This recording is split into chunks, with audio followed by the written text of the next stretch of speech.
Hello, dear students. Welcome again to Law 434, Taxation Laws of Bangladesh, including Customs and VAT. I hope that you found the last class useful. There were a lot of information in those videos. So if you have any questions, please join my Facebook group, Shams Ahmed Facebook group, and ask me questions. I'll be very happy and delighted to answer your questions. As you might remember, we were discussing heads of income. If I recall, the heads of income under Section 20 of the Income Tax Ordinance 1984, there are 7 heads of income. Income from salaries, income from interest on securities, income from house property, agricultural income, income from business or profession, income from capital gains, and income from other sources. In the last class, though, we covered income from salaries, and also we learned how to calculate perquisite as per rules 33 capital A to capital J, perquisites which is defined under section 2 clause 45 of the income tax ordinance. Today there will be this is class 2 lecture video 1. We will be continuing with the heads of income. Okay, if someone finds me inarticulate, I mean if you don't or if you fail to understand my accent, please you can ask me on the Facebook, or you can listen to the video time and again, and please make yourself familiar with the terms used in the Income Tax Ordinance 1984. Well then, having said so, I like to continue with the heads of income. As you know that there are 7 heads of income. The taxpayer or the SIC, as it is mentioned in the Income Tax Ordinance. SSC is a person initially, and primarily means SSC is a person who pays tax. Although sometimes, as the definition of SSC says under section 2, that an SSC can be a person against whom or in respect of whom any proceedings has been drawn by the income tax office. So it is not necessary that an SSC or a taxpayer pays tax as per the legal definition of SSC under section 2. But however, to understand generally a taxpayer or SSC, we generally mean that we say that, well, he is a taxpayer. If you say yes, he is a taxpayer, so obviously what comes to mind first is that yes, he pays tax. Now, a taxpayer, as I told you earlier, he might have income from one single source, or he might have income from 2, 3, 4, 5 sources of income, or he might have income from all the 7 sources of income. As we discussed income from salaries in the last week, today in this lecture, in class 2, we'll try to discuss some more heads of income. First of all, I'll start with income from interest on securities. Interest on securities, that is discussed under section 22 and 23 of the Income Tax Ordinance. I repeat, section 22 and section 23. Now, what is income from interest on securities? Now, what is security? For example, if you go to a commercial bank to get loan for your business, then the bank will obviously ask you to give some sort of security. Security meaning that if you fail to repay the loan, then there should be some properties with the bank or guarantee with the bank that in case of your failure, the bank can recover the loan. So that's the security.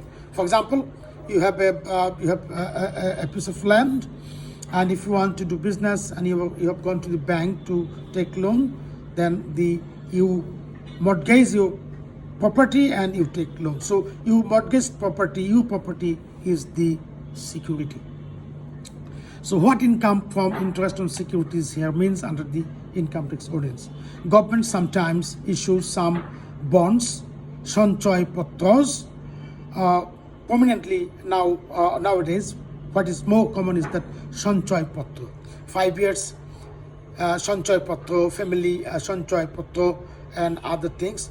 It means that it is sort of like debentures of the company. If you can remember from the corporations law or the company law, that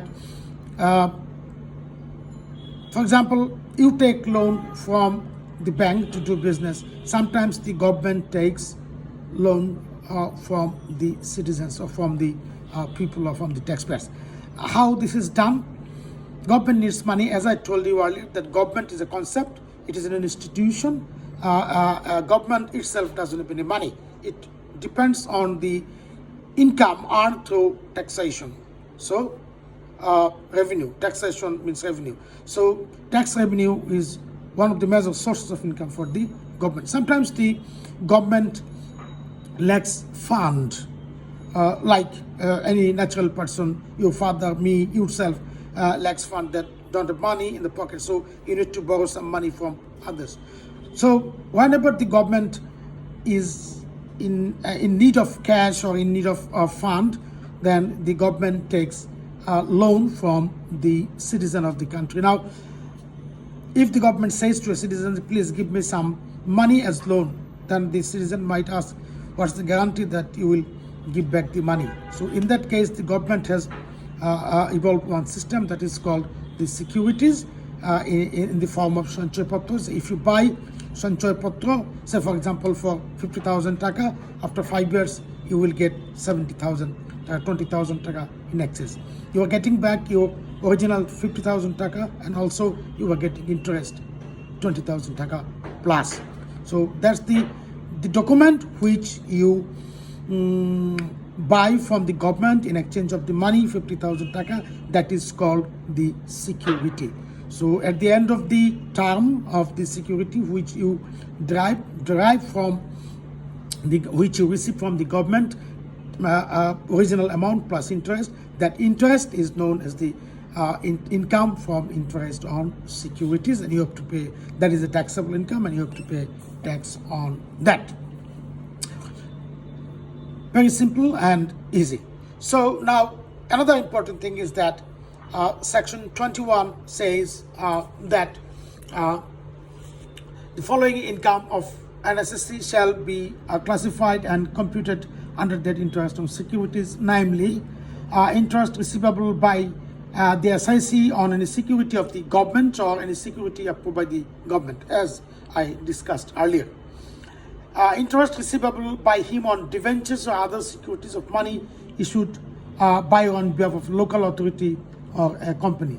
So if you are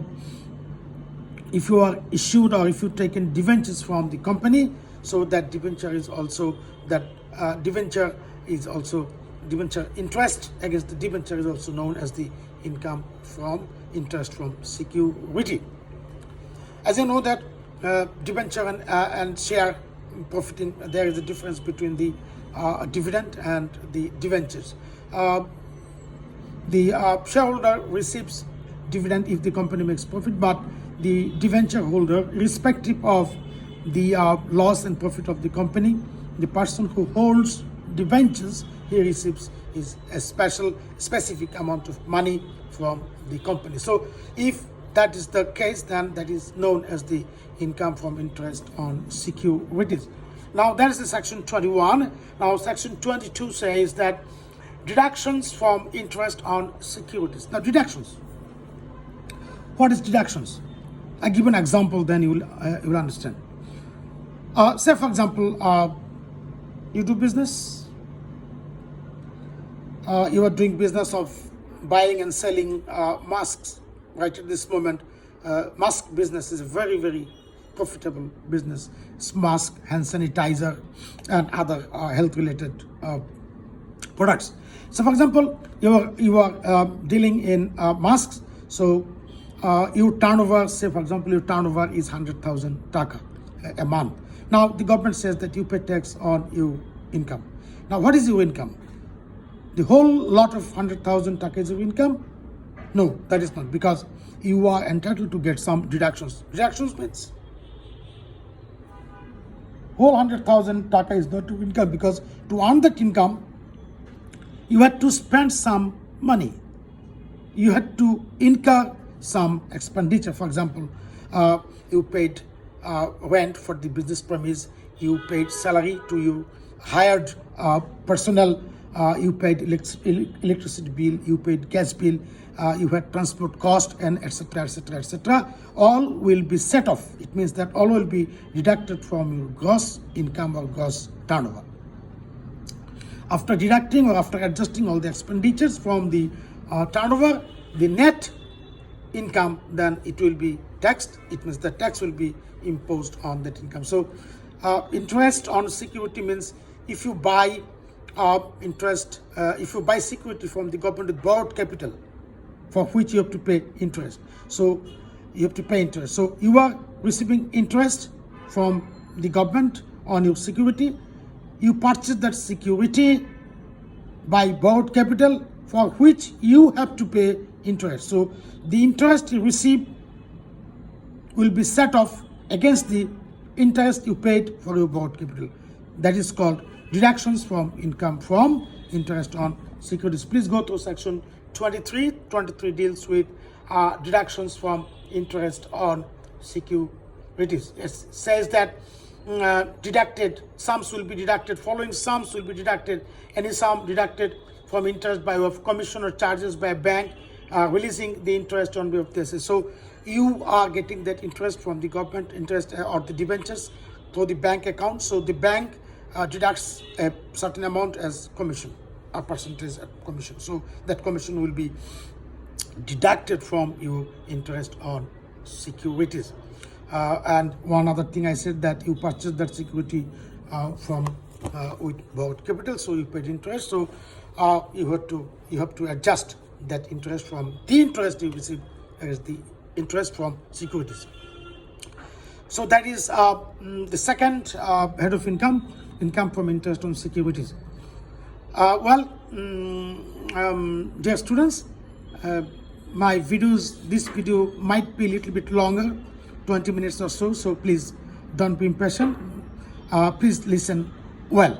Now, I come to the third head of income, that is called income from house property. Income from house property, very simple enough.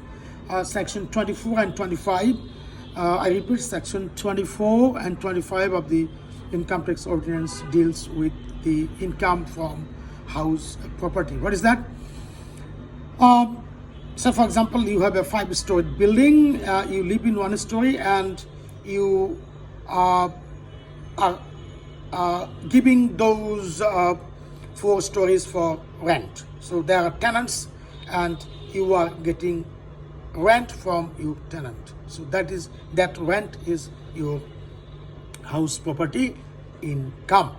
So you have to pay tax on that house property income.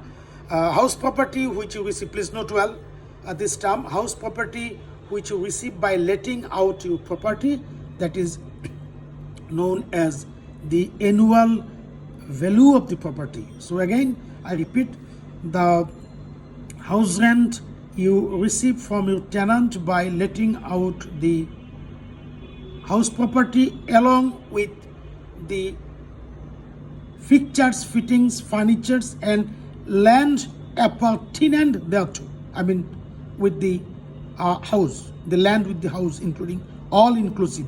If you derive rent from that, that rent is known as the annual value. Annual value means 12 months. Every month you get rent. So that would be multiplied by 12. Say, for example, if you receive 50,000 taka per month, so 50,000 multiplied by 12 66,000 per annum. So that is called the annual value you receive from the house property. So house property in that case includes house, furniture, fixture, fittings, and the land attached to the house property. Okay. So section 24 says income from house property. It says the tax shall be payable by an assessee under the head income from house property in respect of the annual value of any property.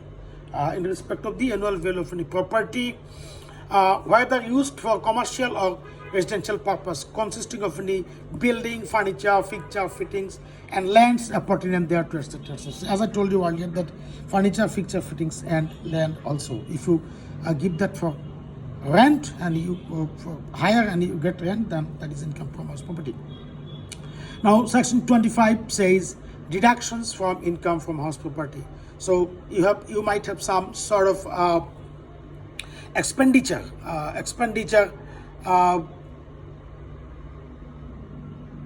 for to that house property income. For example, you might give land development tax or rent paid to the local authorities. You give municipal tax or corporation tax for the house property. You insure your house property, so you pay premium to the insurance company. That will be adjusted, deducted. The amount of any interest payable on mortgage or charge. You have constructed the house with borrowed capital, so you are paying interest on the borrowed capital. That will be adjusted set of against the annual value. So please go through section 25 of the income tax ordinance. Section 25 gives a long list. Some of the items I have mentioned. Some other items are, for example, the amount on account of annual charge not being a capital charge, the amount of ground rent, the amount of an interest payable on borrowed capital for construction of the house. So these are the expenditures, and also there is another important issue. An amount, please note well, an amount spent for repairs, collection of rent, water and sewage, electricity and salary of Dawan, security guard, pumpman, liftman, and caretaker, 1/4 of the residential and 1/3 of the commercial building as deductions. For example, let me explain that again. So for the property let out, you have to incur some expenditure like electricity, gas, water, liftman, pumpman, Dawan, etc., etc. So all these are petty amount might be. So it is very difficult to keep tracks, keep accounts, because income tax office will ask you for the documents of every expenditure. So in this case, the law says that if you let the property out for residential purpose, then 1/4 of the annual value will be deducted straight from the annual value. And if the property is rent for commercial purpose, then 1/3 of the annual value will be deducted from the annual value, along with other deductions allowed under section 25 of the income tax ordinance. So that's income from house property. Please go to section 24 and section 25. If you have any questions, whatever, please ask me through the on the Facebook group. My Facebook group is Sams Ahmed Facebook group,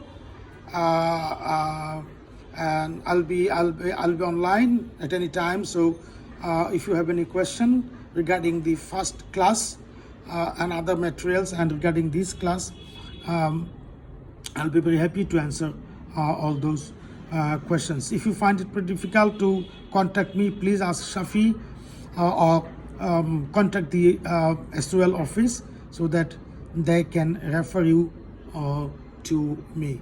So that's the first video for class 2, lecture video 1.